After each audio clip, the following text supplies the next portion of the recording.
Have you ever been stepped on or wronged or betrayed? And maybe it was done by some strangers, or is done by a group of people that you may or may not have known. Or maybe you were betrayed by someone you love. And have you ever been so consumed with getting that person or those people, the ones who stepped on you, wronged you, harmed you, have you ever been consumed with getting them back? Like, have you ever hoped for suffering to come their way? And in fact, when bad things do come their way, you get the sense that things have been made right in the world. Or when bad things do come their way, it makes you feel good.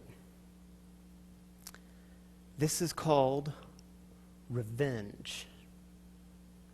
And you all know how revenge works, right? You know the back and forthness of it. You know that sometimes this thing has been going on for so long and so hard that you can't even articulate it anymore. You can't even remember how this thing got started. You just know there's wounds, and the wounds are deep and they're real, and this thing has been going on and on.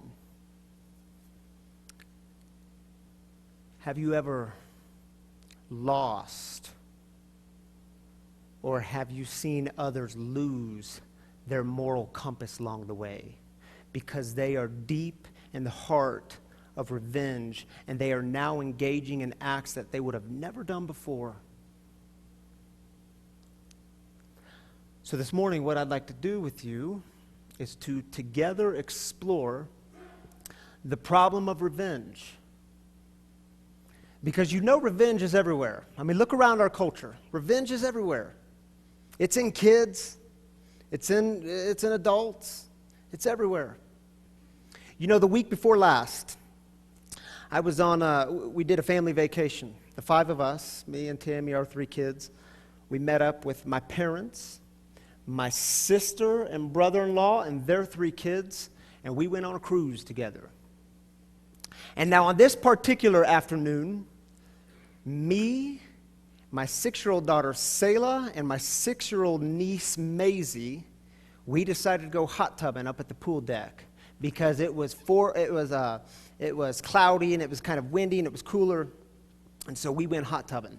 And now here's the thing about Selah and Maisie. 95% of the time, they get along great, and they are best of friends. But then you all know how that other 5% of the time is, right? They pick at each other, they get at each other. And so on this afternoon, they were bored with the hot tub, so they got out and they started playing on the pool deck. I stayed in the hot tub, and the bubbles were going, so I couldn't hear anything, but I could see them. And what I could see is the playing is no longer playing, it's turned into a conflict. And here's what I see. One of them run up to the other and scratch the arm, then run away, and then that person would chase them. And when that person caught up to them, they would scratch the arm or twist the arm or pull the hair, whatever they were doing. And this thing went on and on. And I'm thinking, oh my goodness, I hope they figure this thing out because I'm not getting out of the hot tub. But you know how revenge works, though. It's not just the tit for tat that Sam was talking about. It never evens out. It goes back and forth, and it's harder and stronger. And so soon enough, Pops or Uncle Ryan had to get out of the hot tub, separate the girls. And since my daughter was involved, I could grab Selah by the arm and say, Selah, what are you doing? You have to stop this. There are people around, and this is embarrassing. And she looks at me with this pouty face. She's full of anger. And she says, Poppy, she hurt me, and I have to get her back. Isn't that how revenge works? So I'd like to continue exploring the problem of revenge with you, but here's what I want to do. I want to do it through the lens of an Old Testament story found in the book of Judges. And I should tell you, on Tuesday during our worship planning meeting, I read this story, and I finished reading the story, and I looked up, And I got a lot of blank stares. And Ken Fong on our staff, also on our worship planning team, he looks at me and he says, wow, that is so Old Testament. And I think he's absolutely right, because what I think he meant by this is, wow, this story is so primitive and barbaric. Why are we reading this story in church, and why this Sunday? Here's why this story. Because exactly those reasons. It is so primitive and barbaric. It's also what makes this story so true. Because when it comes to things like revenge, we have to set it in context. The thing is so primitive and barbaric, but it's what makes it so true, and that's what helps us expose it and see it within ourselves. So as we're reading this story together, there will be times where you want to laugh and shake your head and say, oh my goodness, did he really just do that? Oh my goodness, why would he do that? So primitive. Yeah, okay, ask those questions. But also try to find yourself in this story. Judges chapter 15. And you should know this. This is a story about Samson. Samson is an Israelite. Prior to this story, he falls in love with a woman who's a Philistine. The Israelites and the Philistines don't get along. They consider the other. And so they're in this long-standing feud, this conflict. And we pick up in chapter 15, and here's how the story goes. Later on, at the time of the wheat harvest, Samson went to visit his wife, bringing along a young goat. He said, let me go into my wife's bedroom. But her father wouldn't allow him to go in. Her father said, I was so sure that you had completely rejected her that I gave her in marriage to one of your companions. Weird, isn't it? Don't you think her younger sister is even better? Let her be your wife instead. How did Samson respond? Samson replied, no one can blame me now for being ready to bring down trouble on the Philistines. And isn't this exactly how revenge begins? You hurt me, I'm going to hurt you, I'm going to get you back. And what I'm about to do, no one can blame me for it. Why? Because I have the right to get you back. Doesn't revenge always start with that? I have the right. Let's keep going because the story gets way better. Then Samson went and caught 300 foxes. He took torches, turned the foxes tail to tail, and put a torch between each pair of tails. He lit the torches and released the foxes into the Philistines' grain fields. So he burned the stacked grain, standing grain, vineyards, and olive orchards. Are y'all getting the picture for this? All right, check it out. Samson is so angry. Samson is entering into the heart of revenge. He's entering into the process of it. He's so angry, he does the unthinkable. He finds 300 foxes. He pairs them up. He ties their tails together, butt to butt. Then he jams a torch in between their butts, and he lights the torch, and he sends these things through the Philistines' grain fields. Why is this so devastating?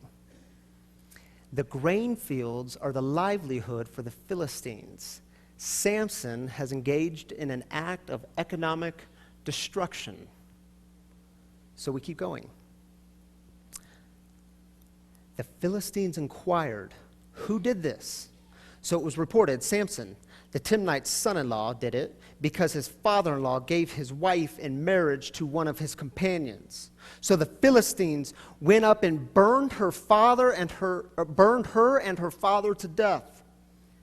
How did Samson respond? Samson then responded, if this is how you act, then I won't stop until I get revenge on you. The thing about revenge is, it blinds us from seeing our role in the situation.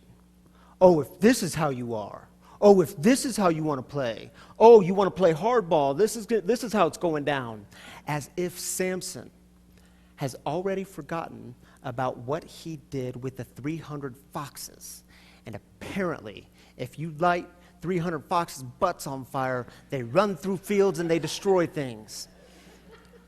Revenge always blinds us from seeing our role in the situation. Oh, if this is how it is, if this is how you're going to be, then I will get you back. Verse 8.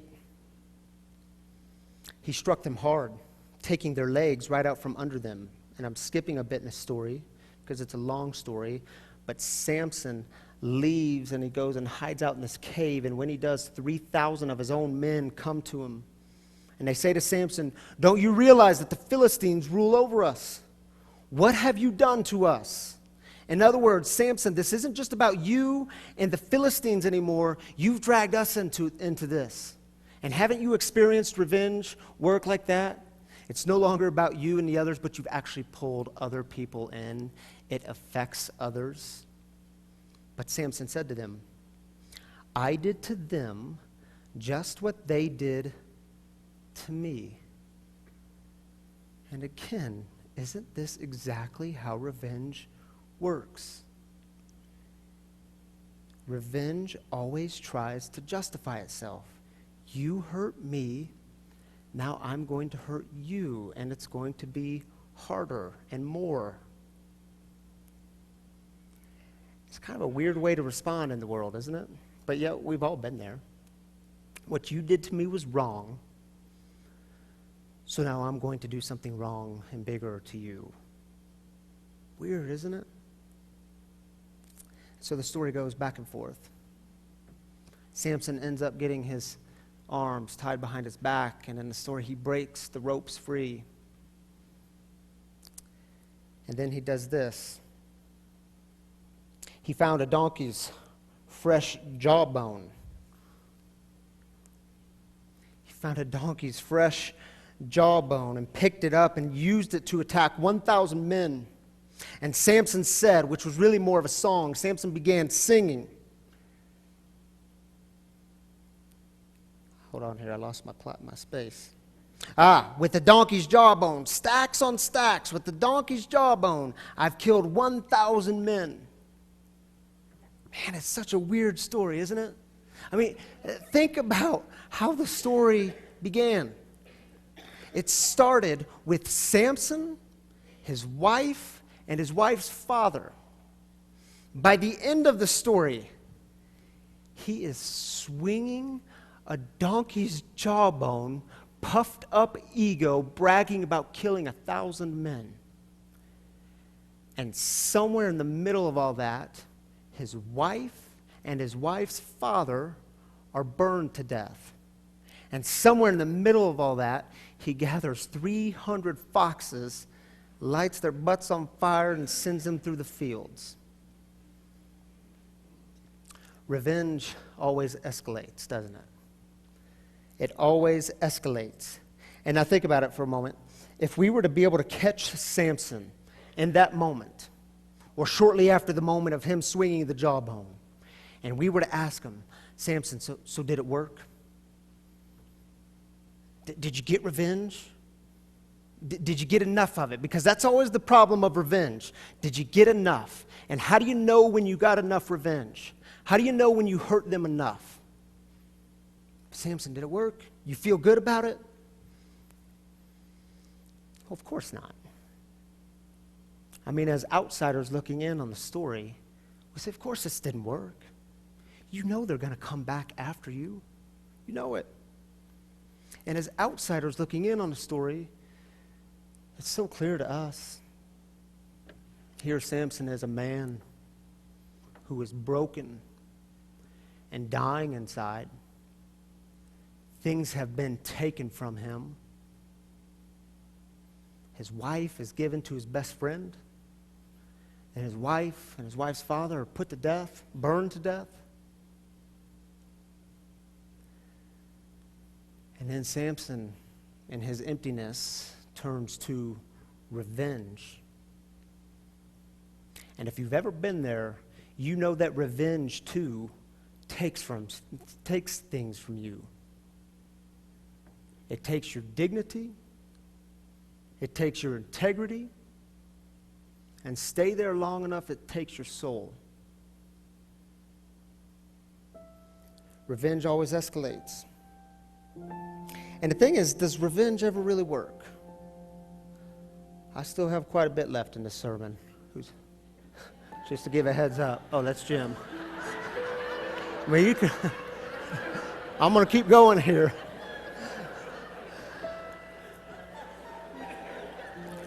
But the thing we got to ask is, does revenge ever really work? Has someone ever gotten you back and you said, oh my goodness, thank you. Thank you. What a learning opportunity you just gave me. Oh, I can see the error of my ways now. Thank you for that. No. Revenge hurts. And revenge is meant to hurt, right? Revenge is destructive and it keeps the pain and violence in circulation. There's a biblical scholar and theologian, his name is Walter Wink. And Walter Wink wrote this great book called Engaging the Powers. It's part of a trilogy, a series, Engaging the Powers, Unmasking the Powers, and Naming the Powers. And I highly recommend it. But in his work, he talks about what he calls the myth of redemptive violence. And when you hear that word myth, don't think of a lie or a fib, but rather think about a myth as a story that shapes and forms people groups. And what the myth of redemptive violence ultimately says is that violence and revenge can redeem the situation.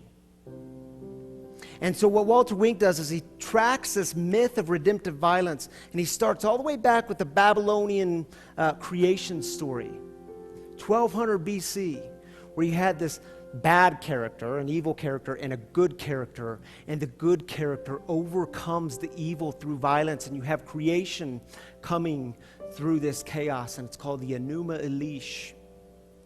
And then he tracks the myth of redemptive violence all the way up to current contemporary American culture. And he says, look at it. Look at how we live. Look at our cartoons, the great ones that we grew up with. Teenage Mutant Ninja Turtles, Popeye, Spider-Man, Superman. You have the hero, the good character, who overcomes the evil character through violence. And this is the thing that ultimately redeems the situation. Look at some of the movies we watch, culture. Look at some of the phrases we so freely and commonly say to one another. Oh, I'll get you back. I'll settle the score. I'll teach you a lesson. You bomb us, we're going to bomb you with even more bombs, bigger bombs. You come after us, we're going to come after you even harder. Here's what Walter Wink says. Is there no escape from this myth of redemptive violence? Yes, there is, but it's difficult. To face the fear of enemies would finally require us to acknowledge our own inner evil, and that would cost us all our hard-earned self-esteem. We would have to change, struggling daily to transform or redeem our shadow side. We would have to see ourselves as no different in kind from our enemy, however different we may be in degree. It would mean seeing God in the enemy as we learn to see God in ourselves, a God who loves and forgives and can transform even the most evil person or society in the world. So why this story? Why are we talking about revenge on Thanksgiving week? You know, when I'm consumed with revenge, I can't even begin to live a life of gratitude and thanksgiving. When I'm consumed with getting you back, I cannot at the same time hold things like joy and peace and freedom and serenity and all the things we long for. And you know, the truth is, I'm pretty good at picking up the jawbone. And the truth is, sometimes this jawbone just makes so much sense. You've hurt me. I will get you back because you need to feel what I felt. And I need to be sure, I need to know that you felt it. Throughout my 20s, I lived many years clinging to the jawbone, swinging it when I needed to, getting people back, getting even. And you know, like Samson, I was empty inside. I was dying inside. I felt like things had been taken from me. I felt like I had been walked on, wronged, and betrayed. And you know, the saying is true, hurt people hurt people. And you know, the problem with this jawbone is if I hold on to it for too long, I can create a major path of destruction, and I can hurt people around me. No time at all before I'm swinging this jawbone around, bloated ego, and thinking I've just done the right thing. Why this story? Why now? How many times in just the past 2 weeks have you heard something like, those Trump supporters, they're going to get what's coming for them? And my friends, that's no longer about dismantling structures of injustice. That is revenge. And how many times have you heard it said just in the last couple of weeks, oh, those Hillary supporters, they're getting exactly what they deserve. That, too, is a mentality of revenge. And you know, here we are in Thanksgiving week. And come Thursday, some of you will be sitting at the table with people that have walked on you, wronged you, and betrayed you, and they're the very people you love. And some of you won't be at the table because those people have wronged you, stepped on you, and betrayed you. And the wounds are just too deep. And the temptation is always to pick this thing up. The temptation is to always start swinging this thing. But here's what I know about healing. In my life, I've experienced healing when I make the decision to put this thing down, to allow healing, not revenge, to have the final word, to replace revenge with hallelujah.